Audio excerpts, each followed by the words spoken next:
Breaking news చూస్తున్నాం. యువతులకు CP Sajjanar warning ఇచ్చారు. పెళ్లి కుదిరింది కదా అంటూ కూడా ఆకతాయిగా ఉండొద్దు, అప్రమత్తంగా ఉండాలి అంటూ కూడా హెచ్చరికలు జారీ చేశారు. పెళ్లి కుదిరిన తర్వాత నిశ్చితార్థం తర్వాత కూడా యువకులు ఇబ్బందులు పెట్టే అవకాశాలు ఉన్నట్టుగా ఆయన వెల్లడించారు. హైదరాబాద్ లో పెళ్లి పేరుతో జరుగుతున్న మోసాలు ఆందోళన కలిగిస్తున్నాయి. కేవలం ప్రేమ పేరుతోనే కాదు, పెద్దలు కుదిర్చిన సంబంధాల మాట కూడా కొందరు నయవంచనకు పాల్పడుతున్నారు, యువతులను మోసం చేస్తున్నారు అని పేర్కొన్నారు.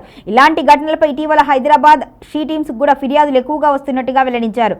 మోసం జరుగుతున్న తీరును కూడా ఆయన వివరించారు. ముందుగా సంప్రదాయబద్ధంగా పెళ్లి చూపులు, ఆపై ఎంగేజ్మెంట్ జరిపించుకుంటున్నారు. పెళ్లి ఖాయమైంది కదా అనే చనువుతో యువతులకు దగ్గర అవుతున్నారు. ఎలాగూ పెళ్లే కదా, ఇప్పుడైతే ఏంటి అని మాయమాటలు చెప్పి ఎమోషనల్ బ్లాక్మెయిల్ చేసి ఒత్తిడితో శారీరకంగా లోబరుచుకుంటున్నారు అంటూ వెల్లడించారు. తీరా తమ కోరిక తీరిన తర్వాత అసలు రంగు బయట పెడుతున్నారు. పెళ్లి పీటలు ఎక్కాలి అంటే తమకు భారీగా డబ్బు కావాలి అని, అదనపు కట్నం ఇస్తేనే తాళి కడతాను అని డిమాండ్ చేస్తున్నట్టుగా చాలా వరకు ఫిర్యాదులు వచ్చినట్టుగా సజ్జనార్ వెల్లడించారు. లేదు అంటే పెళ్లి రద్దు చేసుకుంటాను అని బెదిరింపులకు పాల్పడుతున్నట్టుగా తెలిపారు. ఇక నిశ్చితార్థం జరగకపోవడం బంధుమిత్రులందరికీ తెలిసిపోవడంతో ఇప్పుడు పెళ్లి ఆగిపోతే సమాజంలో తన పరువు ఎక్కడ పోతుందో అన్న భయంతో చాలా మంది యువతులు వారి తల్లిదండ్రులు ఫిర్యాదు చేసేందుకు కూడా వెనకాడుతున్నారు అన్నట్టుగా పేర్కొన్నారు. ఇదే అదునుగా భావిస్తున్న కేటుగాళ్లు అడిగినంత డబ్బు ఇవ్వాలి అంటూ వేధిస్తున్నారు. పరువు పోతుంది అని భయపడి మౌనంగా ఉంటే జీవితాంతం నరకం అనుభవించాల్సి వస్తుంది. నిశ్చితార్థం అయినా సరే పెళ్లిపీటలు ఎక్కే వరకు అప్రమత్తంగా ఉండాలి అంటూ కూడా సజ్జనార్ ఆదేశాలు జారీ చేశారు.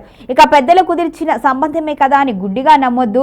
అబ్బాయి ప్రవర్తన, స్నేహితులు, అలవాట్లపై కూడా ఆరా తీయమని పేర్కొన్నారు. పెళ్లికి ముందే ఏకాంతంగా కలవడానికి, శారీరక సంబంధానికి ఒత్తిడి చేస్తే ఖచ్చితంగా అనుమానించమని, ధైర్యంగా తిరస్కరించమని వెల్లడించారు. డబ్బు డిమాండ్ చేసినా, బ్లాక్మెయిల్ చేసినా భయపడవద్దు అని ఫిర్యాదు చేయమని పేర్కొన్నారు. మోసగాళ్ల చేతిలో చిక్కుకున్న వారు ఎలాంటి భయము లేకుండా ముందుకు రావాలి అని, పూర్తి వివరాలు గోప్యంగా ఉంచుతాము అంటూ కూడా సజ్జనార్ పేర్కొన్నారు. ఇటీవల కాలంలో ఇలాగ యువతుల విషయంలో అయితే కొన్ని కేసులు చోటు చేసుకున్న నేపథ్యంలో సజ్జనార్ అయితే ఇటువంటి వ్యాఖ్యలు చేశారు. ఖచ్చితంగా అమ్మాయిల తల్లిదండ్రులు కూడా అప్రమత్తంగా ఉండాలి అని సిపి సజ్జనార్ పేర్కొన్నారు.